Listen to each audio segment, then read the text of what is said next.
When dealing with lobsters, the chef discovered something bizarre. Blue liquid was oozing from its abdomen. When he leaned in for a closer look, the mysterious fluid suddenly splashed onto his face. Setting aside his work, the chef headed to the bathroom to wash up, instructing his assistant to dispose of the lobster before leaving. Little did anyone know, this single crustacean would unleash a terrifying plague upon the entire city. That night, when the chef came home from work, he felt something was off. He felt very weak just a few blocks away and eventually collapsed on the street. Within moments, he lost consciousness. The assistant who'd also handled the lobster ended up in the ICU the very next day. Faced with such bizarre symptoms, the doctors were completely stumped. All they could do was watch helplessly as their patients died in agony. Determined to find answers, Dr. Lisa, the attending physician, visited the restaurant to investigate. The staff couldn't shed much light on what had happened.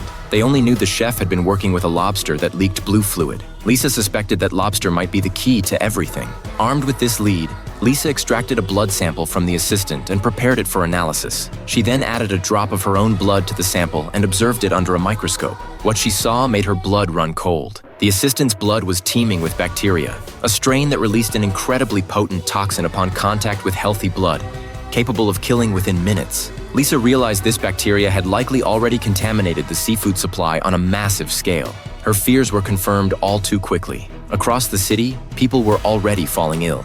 A car wash attendant felt something was seriously wrong. He couldn't stop coughing and eventually collapsed to the ground. Just then, Lisa received a call from a colleague. When she heard that 12 more people had been infected, she could hardly believe it. The bacterial outbreak was spreading like wildfire through the city. No sooner had her colleague hung up than they discovered the hospital was already overflowing with infected patients seeking treatment. What fate awaits this city? Find out in the heart-pounding thriller, The Swarm.